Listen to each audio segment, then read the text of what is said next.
Hello students, welcome to our new channel nursing Bengali আড্ডা 24/7। তোমরা বহুবার আমাকে কোয়েশ্চেন করেছো যে স্যার, সরকারি কলেজ ছাড়া এমন কোনো কলেজ আছে যেটা বেসরকারিতে সব থেকে ভালো হবে? তো বেসরকারি থেকে বেসরকারি যদি মাথায় আসে তাহলে সব থেকে ভালো কলেজ, এটার উপরে কিছু মাথায় আসবে না, কারোরই আসবে না, সেটা হচ্ছে রামকৃষ্ণ মিশন সেবা প্রতিষ্ঠান। কেন এটা বেস্ট?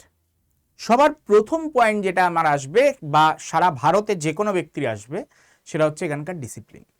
এখানকার আপনার বাড়ির, যদি আমি গুরুজনদের দেখি, আপনাদের বাড়ির মেয়েকে যদি একটা নিশ্চিন্তে একটা এমন জায়গায় পাঠাতে চান যেখানে আপনি বাড়িতে শান্তিতে থাকতে পারবেন, যেখানে মাথায় আপনার হাজারখানা চিন্তা থাকবে না, আপনি জানেন আপনার মেয়ে একটা এমন সেফ জায়গায় আছে যেখানে হাত দেওয়ার ক্ষমতা কারণ নেই, সেটা একমাত্র যদি কোনো জায়গা হয়ে থাকে সেটা হচ্ছে এই জায়গাটি, সেটা হচ্ছে রামকৃষ্ণ মিশন সেবা প্রতিষ্ঠান। এইখানের মতন সেফ প্লেস হয়তো সারা ভারতে খুব কম আছে। এইখানে যদি আপনার বাড়ির মেয়ে পড়ে, তাহলে এইটুকুনি বলতে পারি, সে সবার আগে যেটা তৈরি হবে সেটা হচ্ছে ভালো মানুষ, একজন ডিসিপ্লিন মানুষ তৈরি হবে। তারপরে আদার্স সব কিছু, তারপরে এখানের পড়াশুনো অন্যান্য সব জায়গায়, এমনকি সরকারি যে কলেজগুলো আছে তার থেকেও অনেক অনেক বেশি উন্নত। এখানে যে টিচাররা আছেন তারাও খুব ভালো, এখানে কোঅর্ডিনেটররাও খুব ভালো হন। তো তাই জন্য এই কলেজটা হচ্ছে সবার আগে এই পয়েন্টের উপর বেস করে বেস্ট। এবং দ্বিতীয়, যদি আমরা দেখি এই কলেজে থাকা খাওয়া নিয়ে যদি আমরা পড়াশোনার খরচটা দেখি, সরকারির থেকে হয়তো কিছুটা বেশি পড়ে, সেটা বেশি পড়ার পিছনেও কারণ আছে, কারণ এটা সম্পূর্ণ সরকারি নয়, অনুদানপ্রাপ্ত। মানে খুব সহজ ভাষায় বললে, প্রাইভেটে যদি পিওর প্রাইভেট কোনো কলেজে, ভালো কলেজে যদি আপনি পড়ান, এখানের থেকে 3 গুণ বেশি খরচ আপনার হবে, 3 টাইমস বেশি খরচ আপনার পড়বে, যেটা এইখানে পড়লে কিন্তু এতটা খরচ আপনাকে বইতে হবে না। তো চলুন আমরা দুটো কোয়েশ্চেন এখানে অ্যান্সার করব। চলো তোমাদের জন্য, যেখানে কত টাকা ফিজ এবং তার সাথে কত র্যাঙ্কে এই কলেজে সিলেকশন পাওয়া যায়, তো এ টু জেড পুরো ইনফরমেশন আমরা দেখব। তো চলো আমরা আগে ফিজের ব্যাপারে জেনে নিই। এখানে আমরা যদি দেখি 3টে ইয়ারে ফিজ ভাগ করা, যেটা 2023 সাল অনুযায়ী, এখানের থেকে সামান্য কিছু বাড়বে অবশ্যই, এটাও মাথায় রাখতে হবে, এখানের থেকে সামান্য কিছু বাড়বে, তবে সেটা হিউজ নয়, সামান্য কিছুই বাড়বে। যদি আমরা দেখি, এখানে তোমরা যদি দেখতে পাও 97,000 টাকা তোমার স্টার্টিং ইয়ারের কিন্তু খরচ পড়ে। 97,000 টাকা স্যার হিউজ? হ্যাঁ হিউজ, কিন্তু এইটা তোমার থাকা নিয়ে, হোস্টেল চার্জেস নিয়ে, ঠিক আছে? এই হোস্টেল চার্জেসটা কোনো প্রাইভেট কলেজে কত পড়ে? এই হোস্টেল চার্জেস তোমার কোনো প্রাইভেট কলেজে মোটামুটি 6,000 টাকা পার মান্থ। মানে তোমার মোটামুটি এই যে এইখানে যেটা তুমি পে করছো, পুরো টোটাল ফিজ, এটা তোমার খালি হোস্টেলের ফিজ হতে চলেছে। যদি তুমি পিওর প্রাইভেট কোনো কলেজে এখানে ভর্তি হও, এটা তোমার খালি হোস্টেল ফিজ হবে। এই টোটালটার উপর ভিত্তি করে আমরা যদি দেখি, এই টোটালটা হচ্ছে হোস্টেল ফিজ দাঁড়াবে তোমার। ঠিক তেমনি পরের বছরও প্রত্যেক বছরে হোস্টেল ফিজ এর মধ্যে ধরা আছে, সেটা 18,000 টাকা করে, এবং দ্বিতীয় ইয়ারে তোমার 88,500, এবং তার পরের ইয়ারেও 88,030 রুপিস তোমাকে পে করতে হচ্ছে। এটা হচ্ছে টোটাল ফিজ দাঁড়ায় 2,74,270 থাকা খাওয়া নিয়ে, খাওয়া নয়, থাকা নিয়ে, ঠিক আছে? এবার খাওয়া এর সাথে এক্সট্রা, মানে পার মান্থ তোমাকে 1,500 টাকা করে থাকার জন্য নেওয়া হচ্ছে, এবং খাওয়ার জন্য আলাদা একটা সামান্য ফিস তোমার থেকে নেওয়া হয়, ঠিক আছে? আদারওয়াইজ তুমি যদি টোটাল ফিস দেখো, এটা কোনো প্রাইভেট কলেজে, এইটা যেটা এখানে 2,74,000 টাকা বলছে, এটা কোনো পিওর প্রাইভেট কলেজে কম করে 7.5 লাখ টাকা হয়ে থাকে, ঠিক আছে? কম করে 7.5 লাখ টাকা হয়ে থাকে। তো এইবার তোমাকে ঠিক করতে হবে, অনেকে সরকারি পায় দার্জিলিংয়ে, তার দার্জিলিংয়ে থাকা খাওয়া যাতায়াতের যা পিছনে খরচ হবে, তার থেকে এইখানে ভর্তি হয়ে যাওয়া বেটার। এমনকি সরকারির থেকে বেশি কাট অফ কিন্তু এই কলেজে যায়, এটা তোমাদের জানতে হবে। সরকারির থেকে বেশি কাট অফ যখন কোনো বেসরকারি কলেজে যাচ্ছে, তার মানে কিছু তো স্পেশাল আছে কলেজটায়, তার জন্য এটা হয়ে থাকে। তো তোমাকে এটাই মাথায় রাখতে হবে যে স্পেশাল কিছু রয়েছে এই কলেজে, তার জন্য সবাই এই কলেজে ভর্তি হতে চায়। এই কলেজে অনেকে ভাবে যে টাকা দিয়ে ডোনেশন দিয়ে কি ভর্তি হওয়া যায়, যায় না। এখানে তোমাকে র্যাঙ্কই করতে হবে, এএনএম জিএনএম এর র্যাঙ্ক করতে হবে, তারপরে তোমাকে ভর্তি হতে হবে। তো কত র্যাঙ্কে ভর্তি হওয়া যায় সবকিছু দেখবো। তার আগে আগের বছর মানে 25 সালে একটুখানি রিভাইজ হয়েছিল কোর্স ফিস ফার্স্ট ইয়ারে। তোমরা যদি দেখো ফার্স্ট ইয়ারে কি বলেছিলাম, আমাদের এখানে চার্জেস কত বলেছিল 97,000, সেটা কমে 82,000 এসে দাঁড়ায়। ঠিক আছে, একটুখানি কমেছে ইনিশিয়াল ফিস। এবার স্যার এই ফিসটা আমার দেওয়ার ক্ষমতা নেই, কিন্তু আমি এখানে পড়তে চাই, তাহলে কি কোনো উপায় আছে? দুটো অপশন আমি বলছি, একটা স্টুডেন্ট ক্রেডিট কার্ড, একটা অপশন হচ্ছে স্টুডেন্ট ক্রেডিট কার্ড, অলরেডি যার ভিডিও আমি করে দিয়েছি। এইটার মাধ্যমে তোমরা করতে পারো, এটার মাধ্যমে তুমি এই টাকাটা লোনের মাধ্যমে পেয়ে যাবে, তারপরে চাকরি পেয়ে যাওয়ার পর ধীরে ধীরে তোমরা শোধ করতে পারবে এবং খুব সামান্য একটা সুদে তোমাকে পেমেন্ট করতে হয়।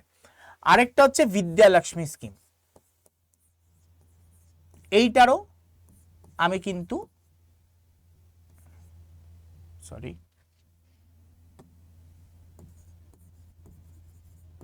এটারও কিন্তু আমি অলরেডি ভিডিও বানিয়ে দিয়েছি।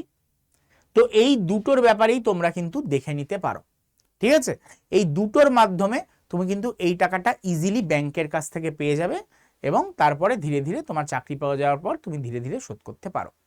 এবার এইখানে সবাই কেন পড়তে চায়? সবার প্রথম কথা, সর্বপ্রথম যেটা, যে তুমি এখানে পড়ছো, পড়ার পর সবার একটা সিকিউর জবের দরকার হয়। অন্য জায়গায় পড়লে তুমি সরকারি চাকরি পেতে পারো, তুমি বেসরকারি চাকরি পেতে পারো, তার জন্য তোমাকে বেসরকারি চাকরিতে তোমাকে ইন্টারভিউ দিতে হবে। এইখানে তুমি পাস করার পর অনেক সময় ডাইরেক্ট রিক্রুট করে নেয় এরা, সেখানে কোনো পরীক্ষা বা কিছু দিতে হয় না, এরা ডাইরেক্ট রিক্রুট করে নেয় যে আমাদের কাছ থেকে পড়েছে তো আমাদের এখানে তো নার্স লাগবেই। ওদের নিজস্ব হসপিটাল রয়েছে যেটা শিশুমঙ্গল বলা হয়, যেটা কলকাতার একটা বিশাল বড় হসপিটাল শিশুমঙ্গল, সেই শিশুমঙ্গলে কিন্তু নার্স হিসাবে রিক্রুট করে নেওয়া হয়।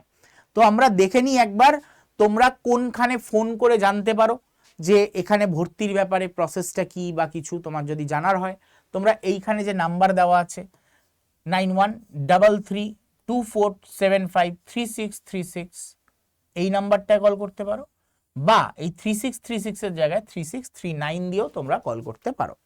তো এই নাম্বারে কল করে তোমরা কিন্তু জেনে নিতে পারবে যে তোমাদের কি ভর্তির প্রসেস রয়েছে। ঠিক আছে, আশা করি ক্লিয়ার। এইবার তোমাদের আরেকটা জিনিস বলবো যে এখানের কাট অফ কত যায়। তো তোমাদের মনে একটা প্রশ্ন থাকতে পারে কাট অফ কত যায়, আমি এখানে সেট করে দিচ্ছি। কাট অফ বা কাট অফ মানে কি, কত র্যাঙ্কে সিলেকশন পেয়েছে, র্যাঙ্কটা আমরা দেখব। ঠিক আছে, রাউন্ড নাম্বার আমরা অলরাউন্ডই রাখছি, মানে 3টে রাউন্ডে মোট কত অবধি গেছে ফাইনাল কাট অফ, মানে ফাইনাল সিলেকশন কত অবধি হয়েছে, কত র্যাঙ্ক অবধি হয়েছে সেটা আমরা দেখব। School of nursing Ramakrishna mission সেবা প্রতিষ্ঠান, প্রোগ্রাম হচ্ছে জিএনএম রেখেছি, ক্যাটাগরি ওপেন রেখেছি। জেনারেল দেখলেই বোঝা যায় যে এসসি এসটি কত যেতে পারে, সেগুলো দেখিয়ে দেবো তোমরা চাইলে। তো দেখো আমরা যদি দেখি জেনারেলের লাস্ট যে সিলেকশনটা পেয়েছে সেটা 4523 র্যাঙ্ক অবধি, কত 4523 র্যাঙ্ক। এমনকি এখানে যারা ফার্স্ট চান্স পেয়েছে তারা কিন্তু সরকারিতে পাওয়ার যোগ্য, তবুও তারা এইখানে সুযোগটা নিয়েছে এখানে যাওয়ার। তার মানে কি, তারা জানে যে এটা বেস্ট। তো হাইয়েস্ট আমরা যদি দেখি 4523 অবধি র্যাঙ্কের মধ্যে তোমরা সিলেকশন এখানে কিন্তু পেতে পারো, জেনারেলদের ক্ষেত্রে বলছি। এটাই এবার তোমাদের ধরো দেখতে চাও হচ্ছে ইডাব্লিউএস আর কততে পাবো। ইডাব্লিউএস অনেক দূর অবধি যেতে পারে, ইডাব্লিউএস অনেক দূর অবধি যেতে পারে, দেখাচ্ছি। ইডাব্লিউএস তোমার রাউন্ড 1 রাউন্ড 2 মপ আপ রাউন্ডে কোনো সিট ছিল না, ইডাব্লিউএস কিন্তু 11,000 অবধি পেতে পারো তোমার যদি ইডাব্লিউএস বানানো থাকে তো। ঠিক আছে, ইডাব্লিউএস কিন্তু 11,000 র্যাঙ্ক অবধি পেতে পারো। একবার এসসিটা দেখিয়ে দিচ্ছি তোমাদের।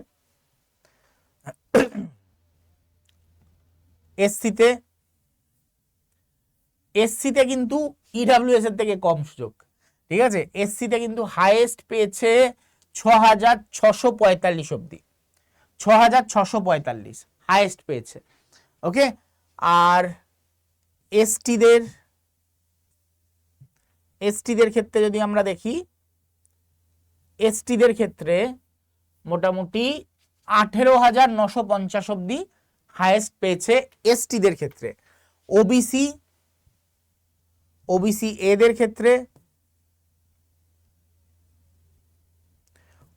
এদের ক্ষেত্রে আমরা দেখতে পাবো হাইয়েস্ট পেয়েছে 5376, এটাই দেখতে পাচ্ছি, হ্যাঁ 5376 অব্দি হাইয়েস্ট পেয়েছে। আর ওবিসি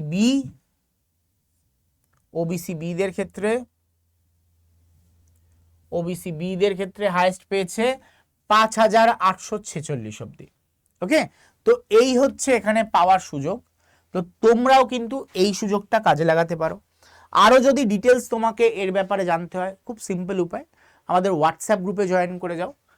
হোয়াটসঅ্যাপ গ্রুপে কিভাবে জয়েন করবে, এখানে দেখতে পাচ্ছ 9804030739, এটা এই হোয়াটসঅ্যাপ নাম্বার। এই হোয়াটসঅ্যাপ নাম্বারে জাস্ট হোয়াটসঅ্যাপে তোমরা হাই লিখে পাঠিয়ে দাও, অটোমেটিক তোমাদের কাছে লিঙ্ক পৌঁছাবে।